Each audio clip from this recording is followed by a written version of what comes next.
మనము ప్రభు యొక్క శరీరము, ప్రభు యొక్క రక్తములో బలలో పాలు పొందక మునుపు దేవుని యొక్క వాక్యము మంచు కాలము. ఏ కాలం ఇది? మంచు కాలము. ఆరాధనలో కూడా మంచు యొక్క శ్రేష్టత్వం ఏంటో జ్ఞాపకం చేసుకున్నాం. మంచు దేవుని యొక్క వాక్యానికి గుర్తు. ద్వితీయోపదేశకాండము 32వ అధ్యాయము 2వ వచనం ప్రకారముగా మంచు దేవుని వాక్యము. ఎవరు దేవుని యొక్క వాక్యాన్ని చదివారో, ఎవరు దేవుని యొక్క వాక్యాన్ని ధ్యానించారో, ఎవరు దేవుని యొక్క వాక్యాన్ని విన్నారో, ఎవరు దేవుని యొక్క వాక్యాన్ని ప్రకటించారో వారు మంచు లాంటి వారు, లేక మంచును కలిగిన వారు. అప్పుడు ఆ వాక్యం ఏం చేస్తుంది? మనల్ని శుద్ధి చేస్తుంది. అది ద్వితీయోపదేశకాండం 32:2. ఇది ఏ కాలము? మంచు కాలం. ఈ మంచు కాలము దేవుని యొక్క వాక్యము మనము అధికంగా ధ్యానించాలి. ప్రతి కాలంలో కూడా వాక్యం ధ్యానించాలి. అయితే ఇప్పుడు మంచు పడినటువంటి కాలమున ఎవరు ఏం చేశారు, లేక ఇది ఏ కాలము అనేది ఆదికాండము 8వ అధ్యాయము 22వ వచనం. ఆదికాండము 8:22. భూమి నిలిచి ఉన్నంత వరకు వెదకాలము అంటే విత్తనాలు వేసే కాలము. ఇంగ్లీష్ లో అయితే విత్తనాలు వేసే కాలం ఉంటది. కోతకాలము. ఏ కాలము? కాబట్టి భూమి నిలిచేంత వరకు, భూమి ఎంతవరకు అయితే నిలిచి ఉంటుందో అంతవరకు ఇక్కడ 5 కాలాలు రాసి పెట్టాడు. ఒకటి వెదకాలం అంటే విత్తనాలు వేసే కాలం, రెండవది కోతకాలం, మూడవది శీతోష్ణము. అంతేనా? శీతోష్ణం అంటే చలికాలాన్ని శీతోష్ణం అంటారు. తర్వాత వేసవి అంటే ఎండాకాలం. దాని తర్వాత వచ్చేది శీతాకాలం అంటే చెప్పండి. అయితే శీతోష్ణం అంటే అది వర్షాకాలము, శీతాకాలం అంటేనేమో చలికాలం అని అర్థం. ఒకవేళ ఇంగ్లీష్లో చూడండి ఏముందో, ఇంగ్లీష్లో ఈ మాటను చదవండి. వెదకాలము అంటే విత్తనాలు వేసే కాలం ఉందా, కోతకాలము అంటే పంటను కూర్చుకునే కాలం, తర్వాత శీతోష్ణము అంటే ఏముంది?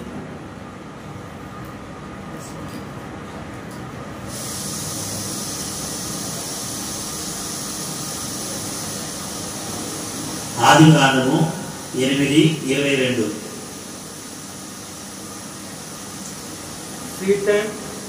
సీడ్ అంటే విత్తనాలు, హార్వెస్ట్ అంటే కోతకాలం,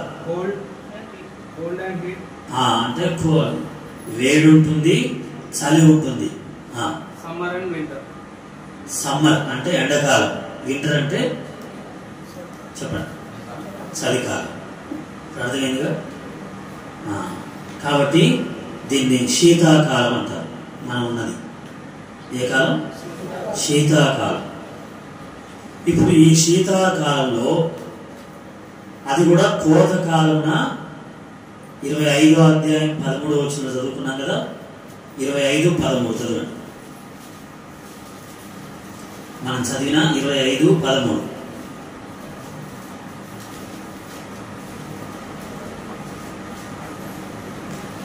దొరకలేదు కదా. 25:13. నమ్మకమైన దూత తనను పంపు వారికి కోతకాలపు మంచు చల్లదనం వంటి వాడు. ఎక్కడుంది? సామెతలు 25:13. 13 ఇది మన ముఖ్యం. మనం ఇప్పుడు చదువుకున్న వాటిలో మొదటి మాట. సామెతలు 25:13 కోత కాలము దేవుడు ఖచ్చితంగా ఉంచుతాడు. అయితే కోత కాలానికి ఏముండాలంట? మంచు చల్లదనం అనేది ఉండాలి. నమ్మకమైన దూత ఎవరైతే ఉన్నారో వారు కోత కాలమునకు మంచు చల్లదనం వంటి వారు. ఎందుకంటే కోత కాలమున ఎండ ఎక్కువగా ఉందనుకోండి, ఏమవుతుందంటే పంట రాలిపోతుంది. పంట ఏమంటారు, పండి రాలిపోతుంది. వర్షం కూడా ఉందనుకోండి, ఏమవుతుంది? రాలిపోతుంది. గాలి కూడా ఉందనుకోండి, ఏమవుతుంది? రాలిపోతుంది పంట. కానీ మంచు ఉంటే ఏముంటుంది? అలా భద్రంగా ఉంటుంది. అందుకనే ఈ మాట చూసారేమో, మిరపకాయలను కూడా ఏం చేస్తున్నారంటే కోల్డ్ స్టోరేజ్ అని కొత్తగా మిల్లులు ఉన్నాయి కదా. అంతకుముందు ఏమున్నాయో కానీ ఈ మధ్య కాలంలో అయితే కోల్డ్ స్టోరేజ్ సెంటర్లని మిరపకాయలు రంగు మారకుండా వాటిని ఏసీ గోదాములలో దాచిపెడుతున్నారు. చూసారా? ఏసీ గోదాములు ఉంటాయి. అందులో ఇప్పుడు మిరపకాయలు కోసారంటే అవి తీసుకుని వీళ్ళు అందులో ఉంచితే మిరప పండ్లు ఏ రంగులో అయితే అందులో ఉంచారో మళ్ళీ అదే రంగు ఉంటుంది. రంగు మారితే ధర తగ్గుద్దని అందులో ఉంచుతారు అనేది ఆ మిరప పంట ఉన్న వాళ్ళకి అర్థమవుతుంది కదా. తర్వాత ఈ పత్తి కోసే వాళ్ళకు ఏం చేశారంటే బరువును బట్టి ఎన్ని కిలోల పత్తి తెంపితే అంత అని చెప్పినప్పుడు ఎన్ని గంటలకు వీళ్ళు తెంపుతున్నారు? 4 గంటలకు లేచి 5 గంటలకు బయలుదేరి 6 నుండి 8, 9 లోపే తెంపి మాకు ఇంత బరువు వచ్చింది అన్న. ఎందుకు? దాని మీద ఏం పడింది? కాబట్టి కోత కాలానికి మంచుకు కొంచెం ఏముంది? సంబంధం ఉంది. అది ఎంతో ఉపయోగం ఉంది. అది ఎంతో తెంపేవారికి కానీ, లేక యజమానికి కానీ, లేకపోతే ఆ పంటకే కానీ భద్రత. అందుకని చెట్టుకు మంచు ఉన్నట్లుగా నేను అతనికి ఉందును అనే మాటను మనం ఉదయం ఆరాధనలో జ్ఞాపకం చేసుకున్నాం. అలా ఇప్పుడు ఆ బలలో పాలు పొందేటప్పుడు దేవుడు మంచుగా ఉన్నాడు. మనం ఎలా ఉండాలి చెప్పండి? కోతకాలపు మంచు చల్లదనం వలె నమ్మకమైనటువంటి దూతలాగా మనం ఉండాలి. ఒక నమ్మకమైనటువంటి దూతలాగా. నమ్మకమైన దూత ఏం చేస్తారంటే యజమానికి కానీ, రాజుకి కానీ, పంపిన వారికి కానీ క్షేమాన్ని, భద్రతను లేక మంచి సమాచారాన్ని సమయానికి అందిస్తాడు. అలా అందించేవారిగా ఉండాలి. నమ్మకమైనటువంటి దూతలుగా మనం ఉండాలి కోతకాలం. ఎందుకంటే ఇప్పుడు మనం కోతకాలంలో ఉన్నాం. ఏ కాలం ఇది? కోతకాలం. దేవుడు రాకడ దగ్గరకు వచ్చింది, అది కోతకాలం అంటే కదా. చదవండి, యేసు ప్రభు వారే చెప్పారు. యోహాను సువార్త 4వ అధ్యాయం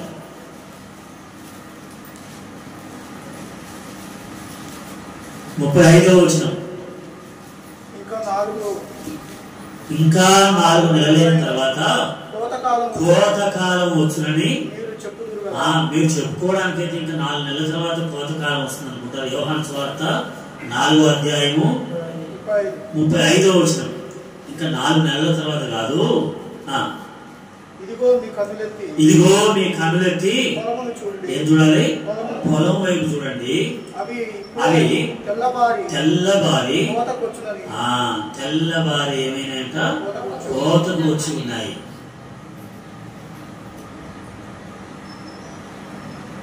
తెల్లవారి కోతకు వచ్చి ఉన్నాయి. కాబట్టి ఇప్పుడు ఆ కోతకాలం అయితే వచ్చింది, కానీ దాని మీద ఏం పడాలి? ఇప్పుడు మంచు పడాలి. నమ్మకమైన దూతలే ఆ మంచు. మనల్ని దేవుడు కోరుకొని నమ్మకమైన దూతలుగా ఏర్పరచుకున్నారు. లోకంలో వారికి మనం సువార్త ప్రకటించాలి. కోతకాలం దగ్గరికి వచ్చింది. లోకము ఏమైంది? కొడవలు వేయబడ్డది. కొడవలు వేసిందంటే ఏమైంది?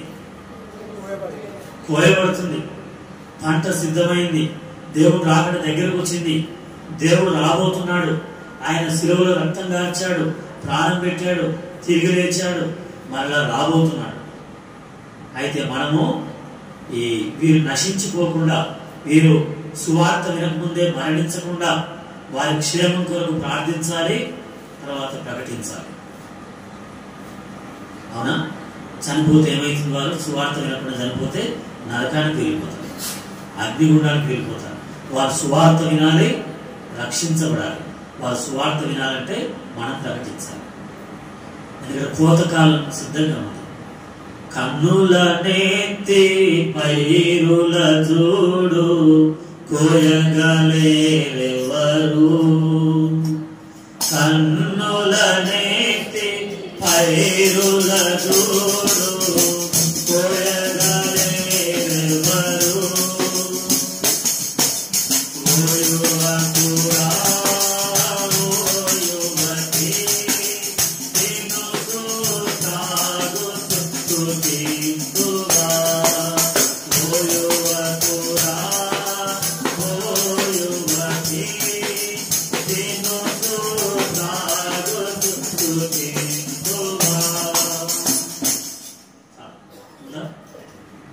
అది యవనస్తుల పాఠ్య పుస్తకాల్లో ఉంది.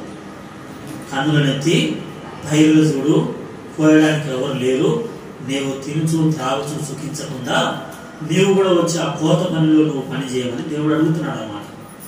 ఆ పాట సారాంశం. సువార్త ప్రకటించు, సువార్త ప్రకటించు. నీ ఇంటి ద్వారా సువార్త ప్రకటించు. నీ ఇంటిలో సువార్త కూడికి కలిగి ఉండు, ఇతరులకు సువార్త అందించు.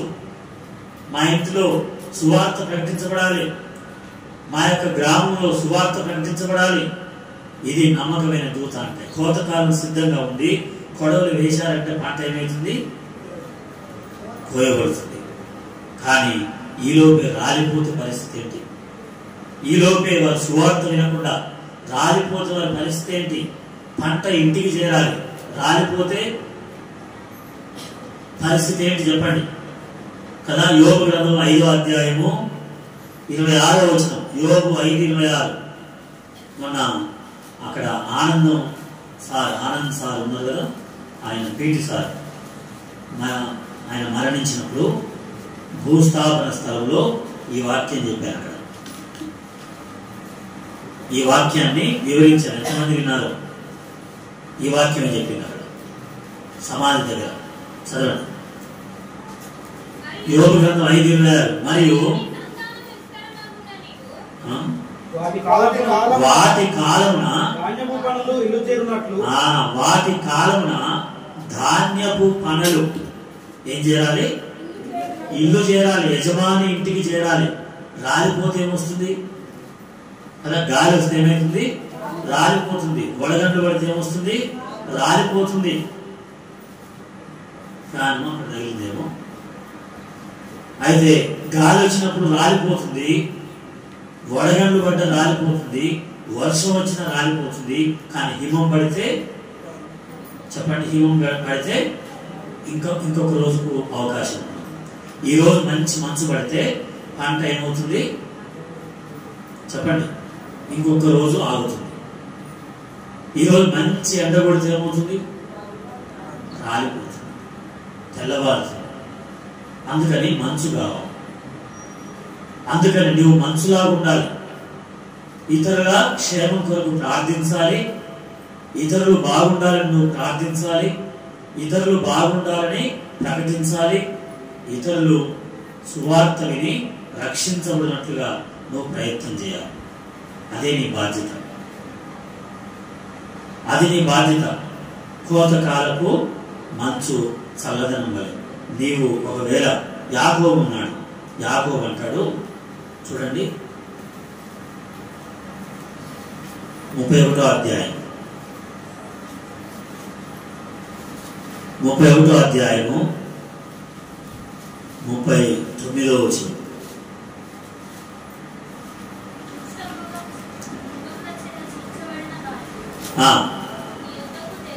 తేక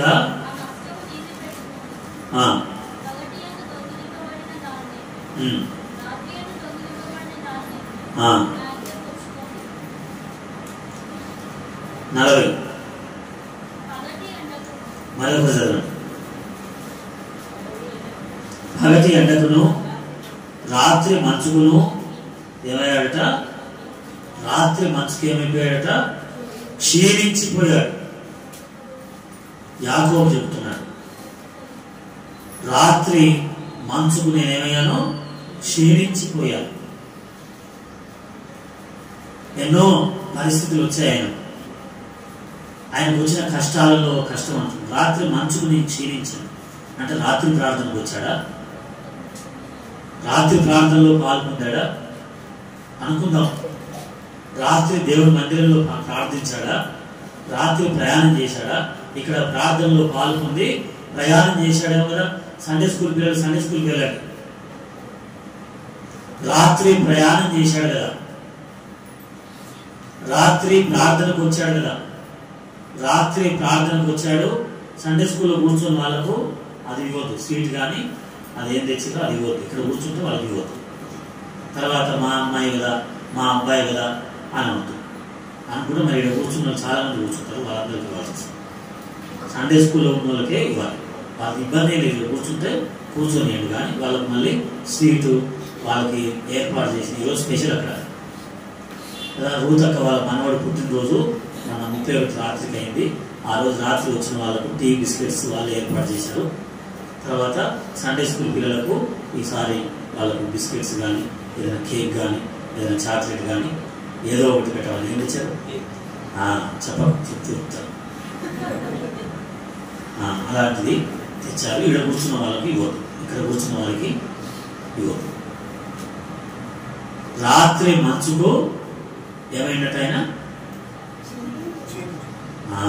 దొరకలేదు మీకు. అందుకని వాక్యం బాగా చదవాలండి. ఎందుకంటున్నారు?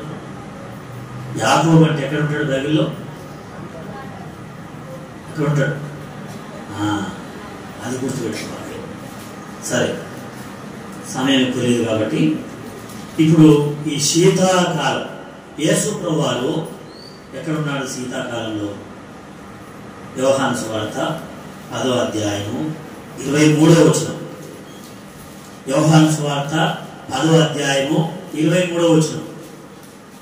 అది శీతాకాలము. అప్పుడు యేసు ఎక్కడున్నాడు? దేవాలయంలో. ఎక్కడున్నాడు? యేసు ప్రభువారు దేవాలయంలో ఉన్నారు. అది శీతాకాలమైనా, అది వేసవి కాలమైనా, అది వర్షాకాలమైనా. వర్షాకాలం చూపిస్తాం. ఇదే కాలం శీతాకాలం. ఈ శీతాకాలంలో యేసు ప్రభువారు ఎక్కడ ఉన్నారు? దేవాలయంలో ఉన్నాడు. దేవుని ఆలయంలో ఉన్నాడు. ఉండి ఏం చెప్తున్నాడు తెలుసా? 26వ వచనం అక్కడ చెప్పిన మాట. అయితే మీరు నా గొర్రెలలో చేరిన వారు కారు. ఇంకెవరైతే బాప్తిస్మం తీసుకోలేదో, ఇంకెవరైతే ఆరాధన చేయలేదో, ఇంకెవరైతే బలిలో పాలు పొందలేదో, ఇంకెవరైతే దేవుణ్ణి స్తుతించలేదో, ఇంకెవరైతే వాళ్ళు నా గొర్రెలు కాదు అంటున్నారు. మీరు గొర్రెలు కావచ్చు, మందిరానికి వచ్చారు కాబట్టి గొర్రెలు కావచ్చు. నా గొర్రెలు కావాలంటే నన్ను ఆరాధించాలి కదా. గత వారం చేయలేదు కొందరు, ఈ వారం కూడా చేయలేదు. ప్రభువు నా గొర్రెలు అయితే ఏం చేస్తాయి? చదవండి అన్నాడు యేసు ప్రభు. శీతాకాలం చెప్పిన మాట. నా గొర్రెలు నా స్వరం వినును, నేను వాటిని ఎరుగుదును, అవి నన్ను వెంబడించును. నా స్వరం అంటే దేవుణ్ణి స్వరం విని. యాకోబు అంటున్నాడు, ఆ మంచు వేళ, ఆ రాత్రి వేళ నేను దేవుని సన్నిధిలో ఉన్నాను. లేక నేను రాత్రంతా ఏం చేశాడు యాకోబు? చెప్పండి. రాత్రంతా దేవుని సన్నిధిలో పోరాడినాడు. అది చూడండి 32వ అధ్యాయం 13వ అధ్యాయము 13వ వచనం. అతడు అక్కడ ఆ రాత్రి గడిపి తర్వాత 22వ వచనం. ఆ రాత్రి అతడు చూడండి తన కుటుంబాన్ని అంతటిని తీసుకొని ఆ రాత్రి ఎక్కడికి పోయాడట? దేవుని సన్నిధికి వెళ్ళాడు. వెళ్ళి 24, 25వ వచనం. 24వ వచనం చూడండి. యాకోబు ఒక్కడు మిగిలిపోయాను, ఒక నరుడు తెల్లవారు వరకు అతనితో పెరుగులాడెను. యాకోబు రాత్రంతా దేవుడితో పోరాడి యాకోబు పేరైంది. ఇప్పుడు అక్కడ ఇశ్రాయేలుగా మార్చబడింది. కాబట్టి ఎన్నో ఉన్నాయి, యాకోబుకి ఎన్నో పరిస్థితులు ఉన్నాయి. యాకోబుకి ఎన్నో పరిస్థితులు. 21వ వచనం,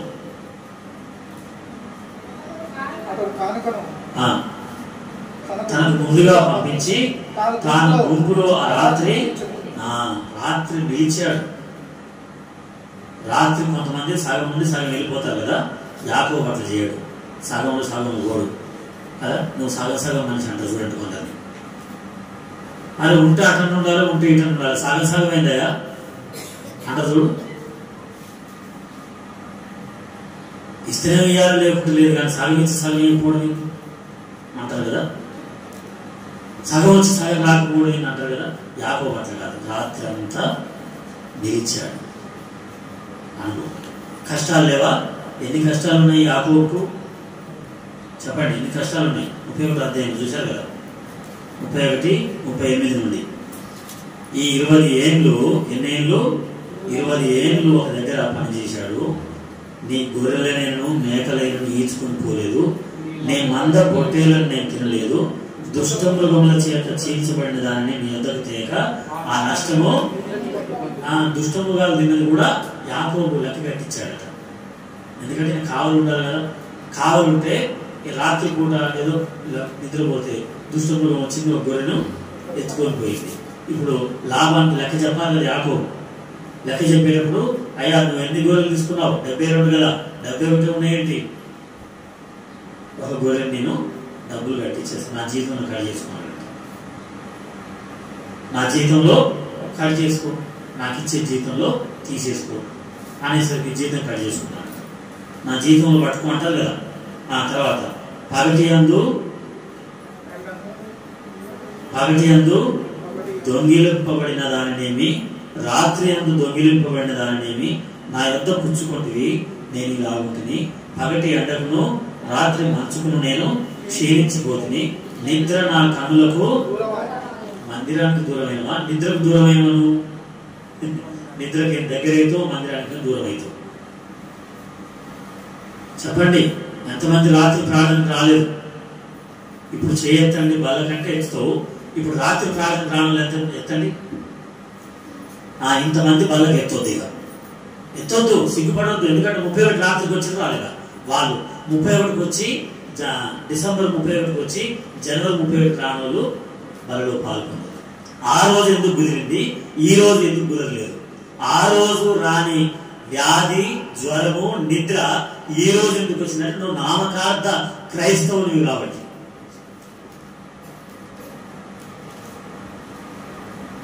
నువ్వు నామకార్థ బిలీవర్. ఇంగ్లీష్లో చెప్పండి దాన్ని, నామినల్ బిలీవర్ అంటారు. ఏమంటారు? సో కాల్డ్ బిలీవర్స్ అంటారు. పేరుకు మాత్రమే క్రైస్తవుని, క్రైస్తవురాలని. నీకు నిద్ర ముఖ్యం కానీ ప్రార్థన ముఖ్యం కాదు. దేవుని సన్నిధి నీకు ముఖ్యం కాదు. ఎన్ని రాత్రులు నువ్వు ప్రయాణం చేయలేదు, ఎన్ని రాత్రులు నువ్వు పిండి వంటలు చేయలేదు, ఎన్ని రాత్రులు నువ్వు నీ పనులు నువ్వు చూసుకోలేదు. దేవుని సన్నిధిలో యాకోబు రాత్రి నిలిచాడు. రానోళ్ళు రాక వాళ్ళు నిండ దొంగలైతే వచ్చి మధ్యలో వెళ్ళిపోయిన వాళ్ళు సగం దొంగలు. మరి వాళ్ళు చెప్పలేదు, నన్ను కూడా చెప్తాను. ఈ కార్యక్రమం పెట్టేది నాకా మీకా? చెప్పండి, నాకు రక మీకు రక కార్యక్రమాలు. అది శీతాకాలము నేర్చుకోవాల్సింది. నా గొర్రెలు ఏముంటాయి? నా స్వరం వింటాయి, అవి నన్ను వెంబడిస్తాయి. గొర్రెలు దేవుని సన్నిధిలో ప్రార్థించే గొర్రెలు, దేవునికి స్వరం వినిపించే గొర్రెలు, దేవుని స్వరం వినే గొర్రెలు. తీర్మానం చేసుకోండి. అయితే అసలే రానులేమో రొట్టె ద్రాక్ష రసం తీసుకోకండి, మధ్యలో పోయినలేమో రొట్టె తీసుకొని ద్రాక్ష రసం తీసుకోకండి.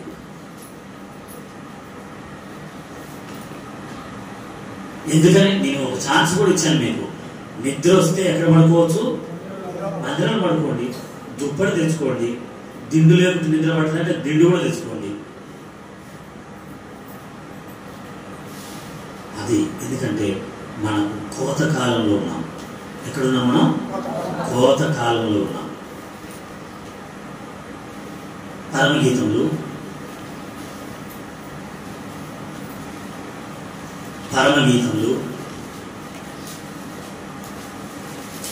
5వ అధ్యాయము 2వ వచనము.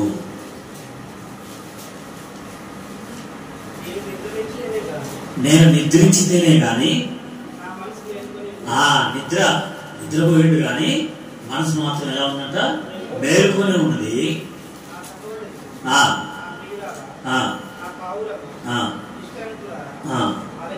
ఆలకించుము, నా తల ఎలా ఉంది? మంచుకు తడిసింది. యేసు ప్రభు వారు తలుపు దగ్గర నిలబడి తడుచున్నాడట. తడుచు ఏమంటున్నాడు? నేను బయట ఉన్నాను, మంచు తలకు తడిసింది నాది, నన్ను లోపలికి పిలిస్తే నేను లోపలికి వస్తా, నీ హృదయంలోనికి వస్తా. నన్ను బయటనే నిలబెడతావా? బయట ఏముంది? మంచు ఉంది, నన్ను ఇంట్లోకి పిలుస్తావా లేదా అన్నప్పుడు నిలబడి ఏమయ్యాడట? చెప్పండి. 4వ వచనం లేక 5వ వచనం. నా ప్రియునికి తలుపు తీయలేచుకుని. 6వ వచనం. నా ప్రియునికి నేను తలుపు తీయనంతలో అతడు వెళ్ళిపోయాను. కాబట్టి ప్రభు తలుపు తట్టి మంచుకు తడిసి ఇక తీయకులే అని వెళ్ళిపోయాడంట. యేసు ప్రభు వెళ్ళిపోయినాక తలుపు తీసింది. తీస్తే అక్కడ ఎవరు లేరు. అంతసేపు నాకు వెచ్చదనం కావాలని ఎక్కడ ఉన్నారు అని అక్కడ ఉంది. ఆ వచనాల్లో పడుకున్నారు. చక్కగా నిద్రపోతున్నాం కానీ మనసు అయితే మేలుకునే ఉన్నది. శబ్దం వినపడుతూనే ఉంది. దేవుడు చెప్తూనే ఉన్నాడు, పో ప్రార్థనకు వెళ్ళు, పో అక్కడ ప్రార్థన జరుగుతుంది, కనీసం అక్కడ నిద్రపో. ఏమైంది అక్కడ నిద్రపోతే? ఇక్కడ ఎందుకు నిద్ర? అక్కడ పోవచ్చు కదా అని మనసు చెప్తూనే ఉంది. ఈ లోపు తీద్దామనేసరికి ఏమైంది? ప్రభు లేడు కదా. ఆ పాట ఉంది కదా, నీ జలధర వృక్షపు నీడలలో నేను ఆనందభరితుడా. అందులో ఆచరణ ఉంది కదా, నా హృదయపు వాకిలి తీయుమని పలు దినములు మనసులో నిలచితివి. నా హృదయపు వాకిలి పలు దినములు మనసులో నీ శిరము వానకు తడిసినను. నీ శిరము వానకు నన్ను రక్షించుటకు, నన్ను రక్షించుటకు వేచితివి.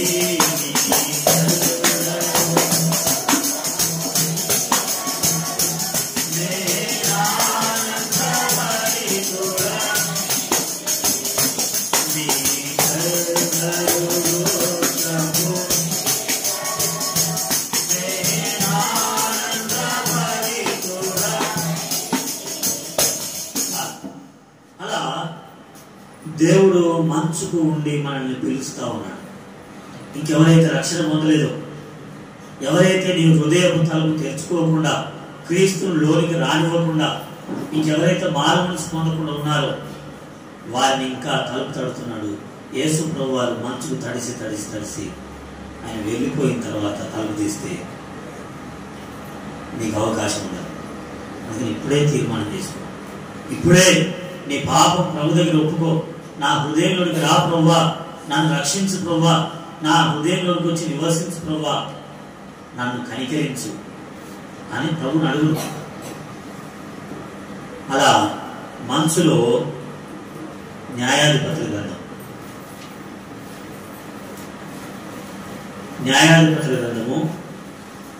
6వ అధ్యాయము గిద్యోను అనేటువంటి ఆయనను దేవుడు పిలిచాడు. దేవుడు పిలిస్తే గిద్యోను ఏం చేశాడో 6వ అధ్యాయం 36వ వచనం. అప్పుడు గిద్యోను నీవు సెలవిచ్చినట్లు నా చేత ఇశ్రాయేలీయులను రక్షింప ఉద్దేశించిన యెడల నేను కళ్ళమున గొర్రె వెంట్రుకలను తీసుకొచ్చి అక్కడ ఉన్నటువంటి వాళ్ళు గొర్రెల వెంట్రుకలు కత్తిరిస్తారు. ఆ గొర్రె వెంట్రుకలను అమ్ముకుంటారు, లేక వాటితో దుప్పట్లు తయారు చేసుకుంటారు. ఆ గొర్రె వెంట్రుకలు కత్తించిన సమయంలో ఆ వెంట్రుకలన్నీ ఒక దగ్గర పోసాడట. కుప్ప 200 గొర్రెలు ఉదాహరణ. ఆ గొర్రెల వెంట్రుకలు కత్తిరిస్తే ఒక పెద్ద కుప్ప అయింది. ఇప్పుడు ఆ కుప్ప రాత్రి ఇక్కడ కుప్ప పోసాను ప్రభా. పోస్తే ఏం జరిగింది? నేల అంతా ఎలా ఉండాలి? ఆరి ఉండాలి. ఆ గొర్రె వెంట్రుకలు మాత్రమే ఎలా ఉండాలి? మంచుబడి పచ్చిగా ఉండాలి అని ప్రార్థన చేశాడట. చుట్టూ పడవద్దు, నేల మీద ఎక్కడ చూసినా మంచు పడవద్దు. ఎక్కడ ఉండాలి? ఈ గొర్రె వెంట్రుకల మీద మాత్రమే మంచు పడాలి అని ప్రార్థన చేస్తే తెల్లవారేసరికి ఏమైందంట? చదవండి. అతడు తెల్లవారిన తర్వాత పొద్దున లేచి ఆ వెంట్రుకలను పిండి చూస్తే అందులో అంత ఏముంది? పాత్ర నిండుతుంది. ఆయన ఒక గిన్నె అక్కడ పెట్టాడు. 50 కేజీలదా 30 కేజీలదా అందుకే మనం వంట చేసినప్పుడు తెచ్చుకున్నాం కదా, అలాంటిది ఒక గిన్నె పాత్ర అక్కడ పెట్టి పిండితే ఆ గొర్రె వెంట్రుకల్లో నుండి మనసంతా ఆ గిన్నెలో పడిపోయింది. అబ్బా, అయితే ఇంకొకసారి నేను ప్రార్థన చేస్తా ప్రభు అని మళ్ళీ ప్రార్థన చేసేమన్నాడు. చదవండి నెక్స్ట్. ఇంకొకసారి మరొకసారి నేను ఈ ప్రార్థన చేస్తాను. ఏం చేయాలి?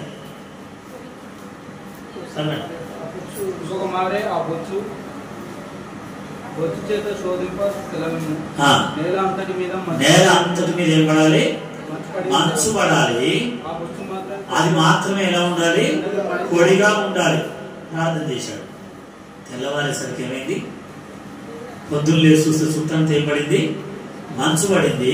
ఆ వెంట్రుకలు పట్టుకొని పిండితే ఏముంది? పొడిగా ఉన్నాయి. ఎలా పడింది అంటే గిద్యోను ప్రార్థన ఎవరు విన్నారు? దేవుడు విన్నాడు. మంచు ఏమన్నదంటే ప్రభా నువ్వు చెప్పినట్టు చేస్తే ఏం చేయాలని చెప్పు. ఆ వెంట్రుకల మీద పడాలన్నా చుట్టుపడాలన్నా అంటే నా భక్తుడు ప్రార్థన చేస్తున్నాడు, చుట్టుపడాలి. ఎక్కడ పడద్దు? వెంట్రుకల మీద పడద్దు. మరి ముందు అట్లా పడ్డది కదా, అట్లా పడ్డాను కదా నేను, చుట్టుపడలేదు, వెంట్రుకల మీద పడ్డాను. ఇప్పుడు ఎట్లా చేయాలంటే నిన్న అట్లా చేసావు కానీ ఇప్పుడు నేను చెప్తున్నా నా భక్తుడు నాకు ప్రార్థన చేస్తున్నాడు, చుట్టుపడాలి, మధ్యలో పడవద్దు. మనసు దేవుని మాట, మనసు దేవుని మాట విన్నది. మరి మనిషి దేవుని మాట వింటున్నాడా? వింటున్నాడా? వింటలేడు. అందుకనే వాళ్ళకే సహాయం అందుతుంది, నాకు అందట్లేదు అంటే దేవుడు అలా పంపిస్తున్నాడు అంతే. వాళ్ళు చుట్టూ పంపిస్తున్నాడు, నీకు మాత్రం చుట్టూ ఫుల్. నీ దగ్గరికి వచ్చేసరికి స్టిల్ అంటే నీళ్ళు అంటే చెప్పండి. చుట్టూ చూస్తున్నాం ఫుల్, నా దగ్గరికి వచ్చేసరికి నీళ్ళు. ఎందుకైతుంది? దేవుడి మాట నువ్వు వినాలి, ఇకనైనా నువ్వు వినాలని. అప్పుడు ఫస్ట్ ఏమో చుట్టూ నీళ్ళు, మధ్యలో ఏమైంది? ఫుల్ అయింది. ఇట్లా పిండితే మాత్రం మంచి పడి. ఇప్పుడు చుట్టూ ఫుల్ మంచి ఉంది, మధ్యలో మాత్రం నీళ్లుగా ఉంది. కారణం ఏంటంటే దేవుడు ఆజ్ఞాపించడానికి జరగదు. ఎందుకంటే గిద్యోను ప్రార్థన వా ఈ 2 రకాలు జరగాలి.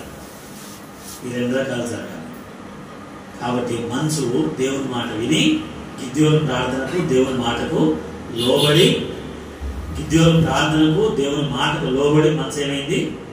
అక్కడ పడదామనుకున్న మనసు అక్కడికి రాగానే పక్కకి వెళ్ళిపోయింది.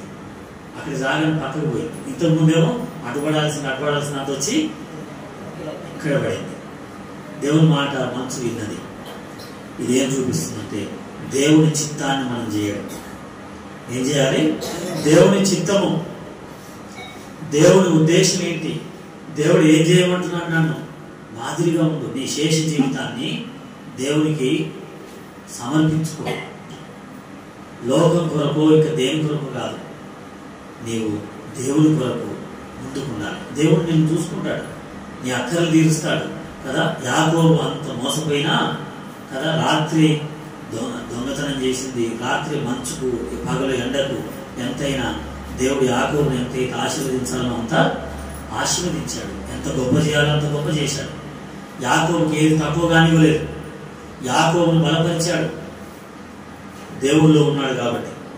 అందుకని శీతాకాలం పౌరు భక్తుడు ఏం చేశాడు చూడండి. శీతాకాలం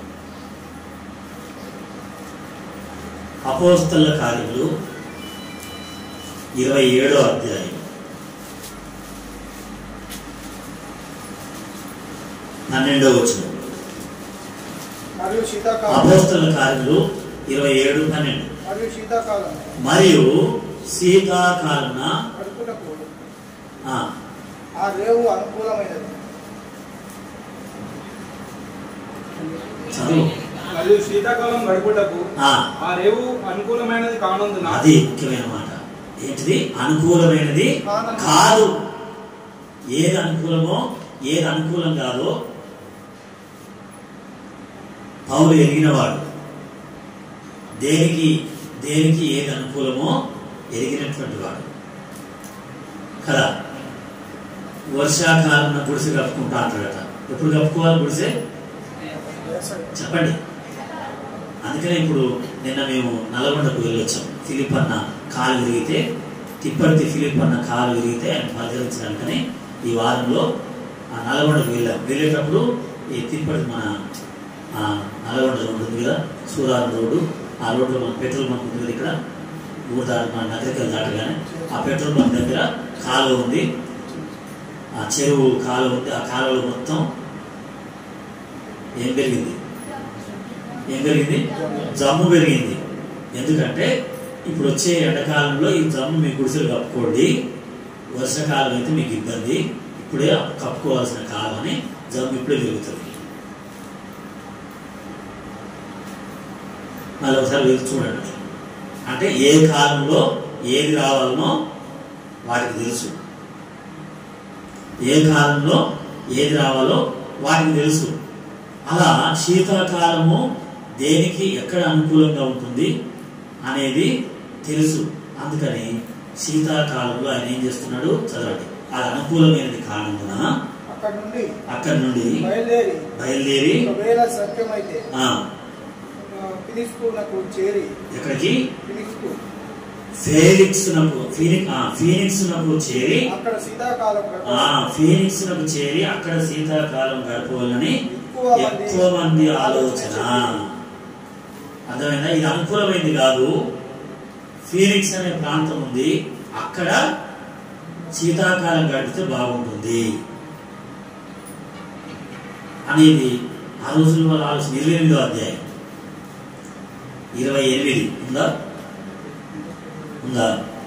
11వ వచనం.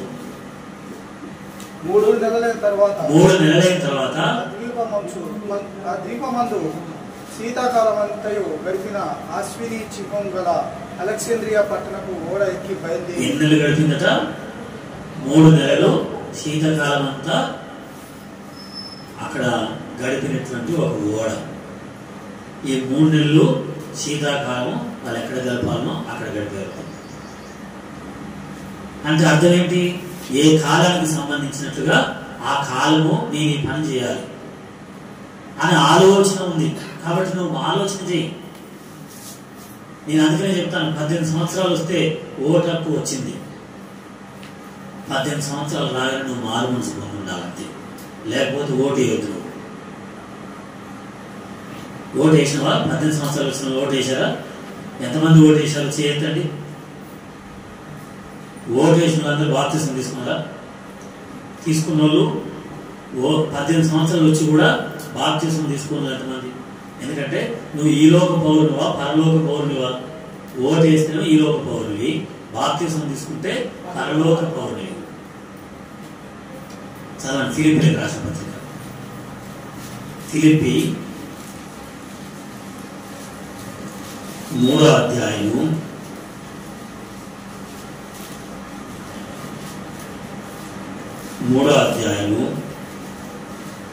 19-20 వచనాలు.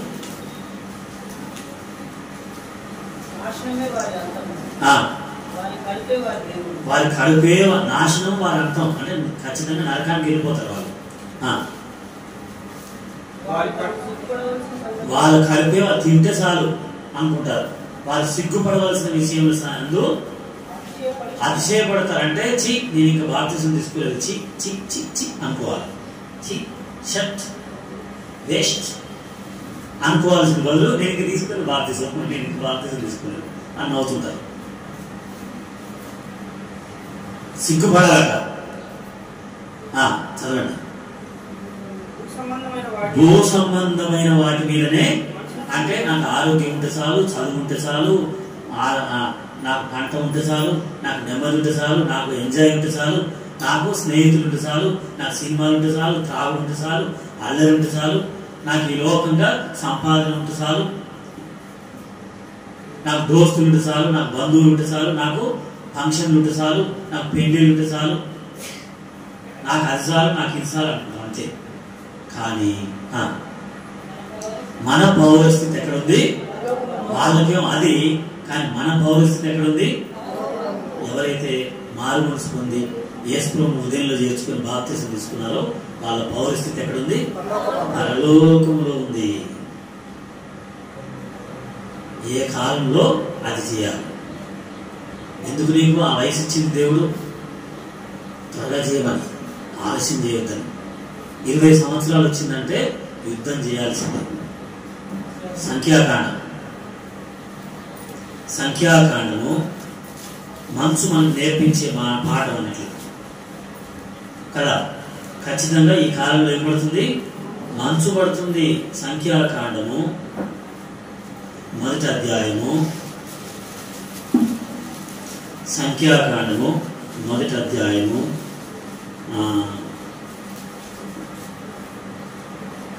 3వ వచనం.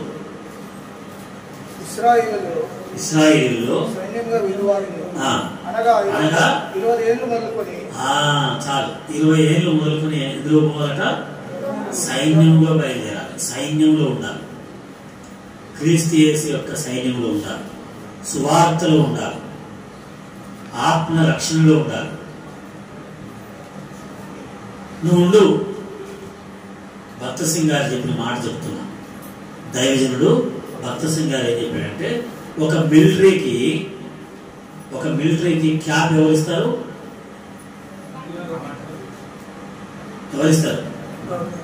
కమాండర్ ఇస్తారా? ఆయన ఇంటి నుంచి పంపిస్తారా? ఎవరిస్తారు? ప్రభుత్వం ఇస్తారు. ఆయన బూట్లకు ఉన్న లేస్ ఎవరిస్తారు? లేస్ అంటే బూట్లు కట్టుకునే దారం ఎవరిస్తారు? చెప్పండి.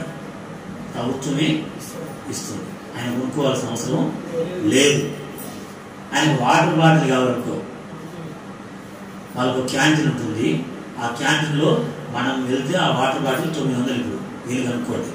డిమార్ట్ ఉంటే వాళ్ళని ఫోన్ చేసి కనుక్కోండి, అది 900. అదే మిలిటరీ క్యాంప్ ఉంటుంది, వాళ్ళ క్యాంప్కి ఒకటి డిమార్ట్ లాంటిది ఒకటి ఉంటుంది. దాన్ని ఏమంటారు, మిలిటరీకి సంబంధించింది. వాళ్ళ దాంట్లో అదెంత అంటే 450. నేను బాలాపూర్లో సేవ చేసినప్పుడు మిలిటరీ క్యాంపు రాకెట్స్ అంటారు కదా, మనం రాకెట్స్ అన్నది రాకెట్స్ మిసైల్స్ అంటారు కదా, అవి తయారు చేసేది ఉంది అక్కడ. నేను బాలాపూర్ దగ్గర డిఫెన్స్ అంటారు దాన్ని. ఆ డిఫెన్స్ అంటే భద్రత దళం ఉంటారు, వాళ్ళు కొన్ని తయారు చేస్తారు. ఆ తయారు చేసే వాళ్ళకు అందులో జాబ్ చేసే వాళ్ళు మన మందిరానికి వస్తారు. వాళ్ళ క్యాంప్ ఉంది, వాళ్ళకు ఉండే క్వార్టర్స్ ఉంటాయి, ల్యాబ్ క్వార్టర్స్ అంటారు. ఆ క్వార్టర్స్లో వాళ్ళకున్న షాప్లో వాళ్ళకు ప్రత్యేకంగా అందులో పనిచేస్తారు కాబట్టి వాళ్ళకు తక్కువ ధర, అంటే నాకు వాటర్ బాటిల్ అవి కావాలి అని చెప్పి అనగానే వెంటనే వాళ్ళు అన్న మా దాంట్లో మేము తీసుకొస్తాం అని నాకు 450 రూపాయలు అది తీసుకొచ్చాను.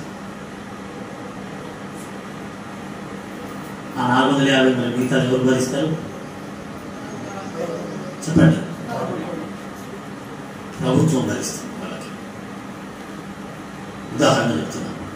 అలా భక్సింగ్ గారు చెప్పిన మాట ఏంటంటే ఆ బూట్ లేస్ దగ్గర నుండి క్యాప్ వరకు తన ఒంటి మీద తన శరీరానికి ఏం కావాలో అంత ప్రభుత్వం ఎలా చూసుకుంటుందో, ఒక రక్షణ పొంది విశ్వాసి సువార్త సేవలో ముందుకు వెళితే వారి అక్కర్లన్నీ వారి క్షేమం అంతా దేవుడే చూసుకుంటాడు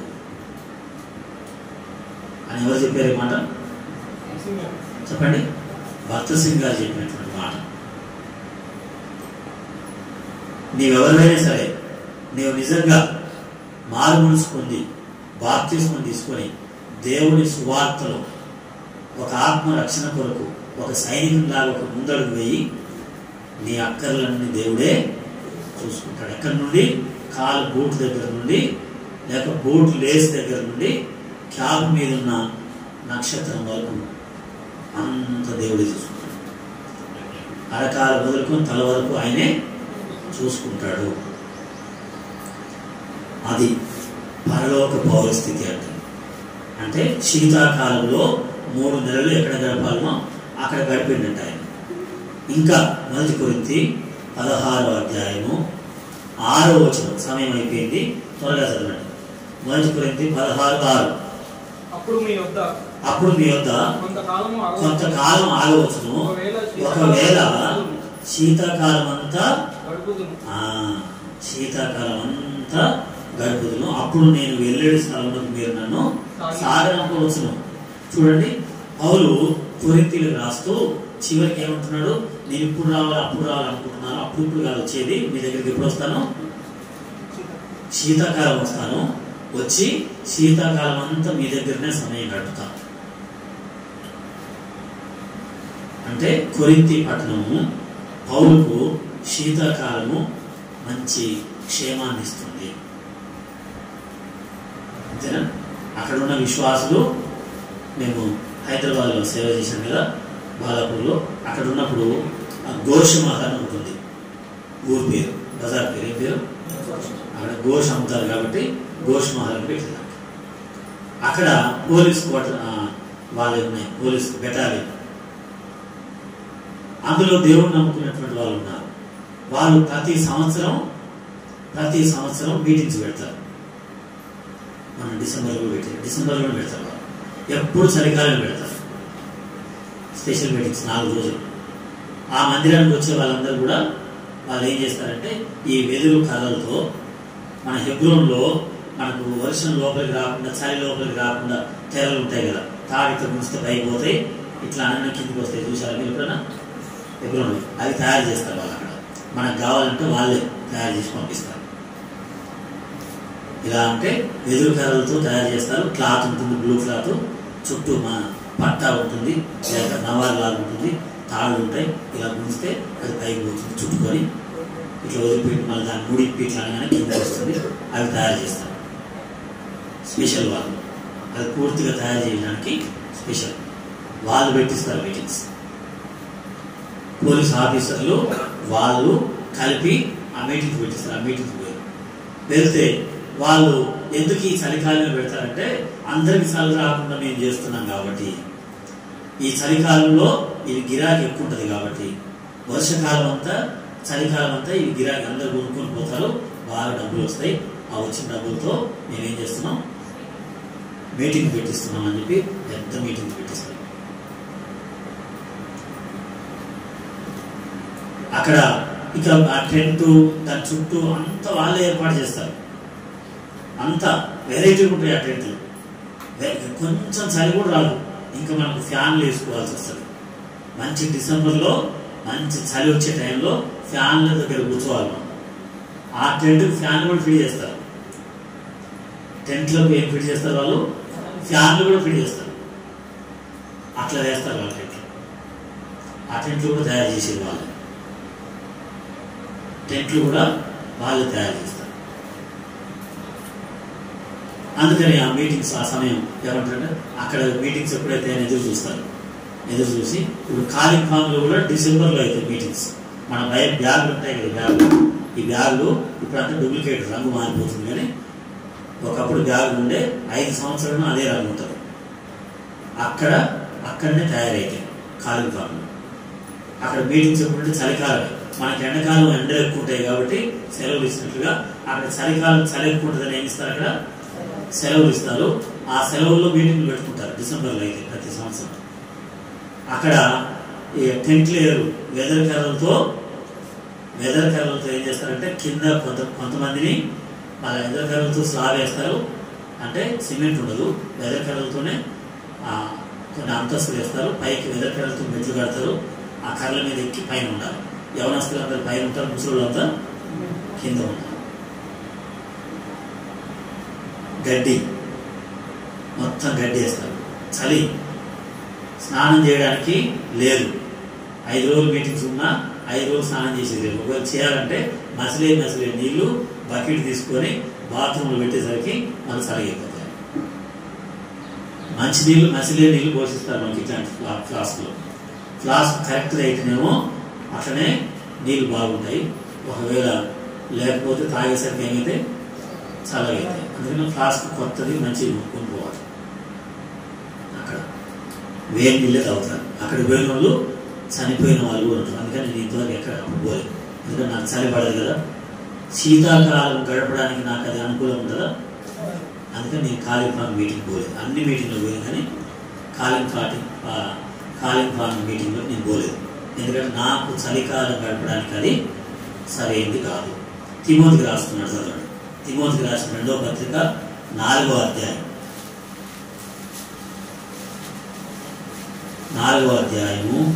21వ వచనం. శీతాకాలం రాకమునుపు ఒకవేళ శీతాకాలం వచ్చినవా నీకు రోడ్డు మీద మొత్తం మంచిగా ఉంటుంది, ఏ వాహనం నడవడానికి ఇబ్బంది ఉంటే ముందే రావాలి నువ్వు అక్కడికి. అంటే చూడండి, కాలాన్ని ఎరిగి పరిస్థితులను ఎరిగి నువ్వు ప్రవర్తించాలి అంటున్నాడు. ఇదే తీతుకు రాస్తున్నాడు, పక్కనే ఉంది చూడండి. తీతుకు రాస్తూ 3వ అధ్యాయం 12వ వచనం. 3:12 నికోపోలిలో శీతాకాలం గడపవాలని ఏం చేసిండట. అక్కడైతే కొంచెం వెచ్చగా ఉంటుంది. ఇలా బైబిల్లో అక్కడక్కడ శీతాకాలం ఎందుకంటే వాళ్ళు ఆ కాలాన్ని ఎరిగి, ఆ మంచుని ఎరిగి, ఆ ఎండని ఎరిగి, ఆ వర్షాన్ని ఎరిగి అలా ఉంది. ఇది నిజంగా కోతకాలం. ఇది కోతకాలం. దేవుడు రాకడ సమయం. దేవుని కొరకు నమ్మకంగా జీవించాలి. నువ్వు దేవుని కొరకు జీవించు. దేవుడిని అక్కర్లని తీరుస్తాడు, నీకు మేలు చేస్తాడు, నిన్ను ఆదుకుంటాడు, నీకు క్షేమాన్ని ఇస్తాడు, నీకు భద్రతనిస్తాడు, నిన్ను పోషించి సంరక్షిస్తాడు, నీకు నీ కుటుంబానికి క్షేమాన్ని ఇస్తాడు. ఒక కాలాన్ని తిరిగి మనం ఎట్లయితే ప్రవర్తిస్తామో దేవుడు రాకడ కూడా దగ్గరకు వచ్చింది కదా అని గుర్తు చేస్తున్నాడు. మోకరించి కళ్ళు మూసుకున్నాడు. సమయం అయింది కాబట్టి మోకరించి కళ్ళు మూసుకోండి. ఈ కాలంలో ఏ కాలంలో ఏది చేయవలనో మనం అది చేయాలి. దేవుని కొరకు నమ్మకంగా మనం జీవించాలి. ప్రార్థన చేసుకుందాం. సరి చేసుకుందాం. ఇప్పటికే సమయం